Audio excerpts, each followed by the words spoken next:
Welcome to the Lead Generator User's Guide. In this three-part User's Guide, we're going to talk about how to register to use the lead generator, how to post your company's initial entries, and how to do some simple searches for leads. Be sure to review all three parts though, because if you don't register and post your company's data correctly, you won't be able to search for leads. The basic registration steps are shown on the top of this slide. First, we're going to register you as a user, then we're going to register your company, and then we're going to create your first business card. It may be helpful to understand why we have a separate registration for yourself as a user and one for your company, and then ask you to create a business card. It's really pretty simple, as it basically reflects what happens in the real world. That is, like many online systems, the lead generator requires a user ID and a password for you to get in, and it needs your email address in order to do things like send you an email when there's a lead for you on the system, and it needs to verify that you are, in fact, who you say you are, which is important because we're talking about real leads and a real business and real opportunities for you to make money. But like in the real world, you are not your business. It's a separate entity, so we have to register the company and create a separate business record in the database. And in fact, you may even be affiliated with multiple businesses in the system, which the lead generator will let you do. Similarly, a company may have multiple employees who would need to be able to be linked to that one company record. So that's what business card does. It links you as a person to your company. If you work for multiple companies, then of course you would have multiple business cards. Business cards also allow you to create a personal identity on the system, that is, your personal business card, in case you want to use it to post your resume and find a new job. But that's why we have this three-part registration process. Once you've set up yourself as a user, registered your company, and linked yourself to your company with a business card, you can then start posting your company's preliminary data. The basic entries for your business include your company's description, which is a free text description of what your company does, its value proposition, and anything else you'd like people to know about your company. It also includes a listing of your company's products and services using SIC codes. It includes a listing of what your company needs and buys, also using SIC codes. It includes your company's organization chart. You can post any leads that you may have. You can post advertisements or start a blog. And you are encouraged to upload your contact list so we can invite your contacts to join the system. Because remember, the more users there are, the more leads there are for you. Keep in mind, as you'll see in a moment, that there are a series of checks and blocks in the system that will prevent you from viewing certain information if you haven't posted your own information, which is a basic tenet of the system. So you want to be sure to put in your data, as much data as you can, as early as you can. Of course, you probably want to do searches as soon as possible, so you may not want to wait to post your entire general ledger to the needs table to get started looking for leads. But you'll need to post something, and you'll want to add it as early as possible. Just to give you an idea about how the system of checks and blocks work, this table gives you a brief overview. If you don't register, of course, you basically can't do anything, which includes searching for leads.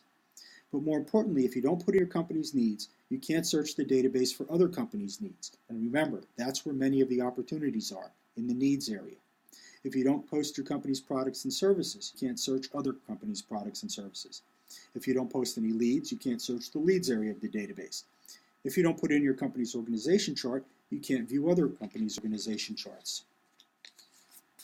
And if you don't reply to messages that you receive, then you can't send messages to other users, which basically means you can't make contact and therefore do anything about the lead. I'll also mention that it's very important that you upload your contact list or address book, since the more users there are, the more leads there are. But be aware that the basic idea behind the lead generator is that you have to give in order to get, and that's what the checks and blocks ensures. The advantage, of course, is that the information that we ask you to post is information that is very easy and inexpensive for you to acquire and upload. But in return, what you get is extremely valuable information that would otherwise be almost impossible to get. But you have to put data in order to get data out. Okay, when you initially go to the lead generator homepage, you want to click on the register link at the top of the screen. This will bring you to the new user, new company registration screen. You'll need to start by entering your email address, as the system will need to be able to contact you, of course, when there is a lead or a message for you on the system. You then want to enter a screen name that you can use to log in, along with a password that you should change periodically. The first user for any company will automatically be designated as the administrative user. The message reminder drop-down list lets you select how frequently you want to receive notifications from the system, and the next box gives you a choice of having your user ID and password included in the notifications in case you share your computer with other people and don't want them stored in a cookie. Enter a promotional code if you have one in the next box, and finally review the terms and conditions and privacy policy, click the checkbox, and then click Continue to process your registration. This screenshot shows a completed form, and again, when you click continue, your registration will be processed and you get a screen that looks something like this. You'll want to be sure to check your inbox and especially your spam folder now, because the system will automatically send you an email confirming your registration. As I said, the system needs to be able to reach you, so be sure to allow this email, which will come from registration@leadgenerator.com, to get through. When you get this email, be sure to click on the confirm button to finish processing the registration. When you click on that confirmation link, it will open a browser window and give you a message that your email response has been confirmed. You can then close out of that browser window, as there should be no active controls on the page. You're now ready to go on to the company registration screen, which you should be able to get to by clicking on the continue button from before. This is the part of the process where you're going to create that company record. You do that by entering your company name, its address, its telephone number, fax number, and website. We also ask you to enter the name of a purchasing contact at your company, as well as their email address. This is important because in many cases the primary user of the system is a salesperson, and they often don't know much about what the company needs. By providing the name and contact information to the purchasing manager or CFO, we can reach directly out to them, invite them to use the system for their own purposes, and help accelerate the process of getting your company's data posted so you can search for leads. This is an example of company registration screen having been filled out. You then click on the continue button and the record will be posted to the system. The last step in registering the company is to select the number of licenses or IDs that are to be associated with the account. For obvious reason, the minimum that we give you is 2, since we want to make it easy for companies to have both a sales representative and a purchasing representative on the system. But if you want to have multiple salespeople and or multiple other users, you can select that option here. You can also add users later on if you want. So you don't have to make any decisions now if you don't want to. You can just click on continue and move on. The last step in the registration process is to enter your first business card. Just like in the real world, this screen allows you to put in whatever contact information that you want people to have, such as your email address, your department, title, or cell phone, if you're going to do business with them.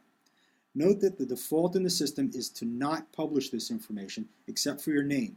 If you want an individual or anybody to see it, you can make that choice later. But you need to put your contact information now so your registration can be completed.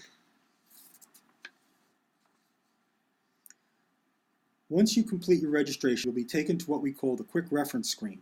You can get to this screen, which contains a summary of all your company's entries, at any time by clicking on its link under the help button on the left. This screen provides you with a high-level view of all your entries and whether they're up to date or not. It also gives you quick access to your inbox and gives you an instant view of how many leads there are in the system for you down at the bottom of the screen. But this completes the registration process. You can now go on and enter your company's data so you'll be able to then search for leads. To see how to enter your company's data, click on the link for part 2 of the series now.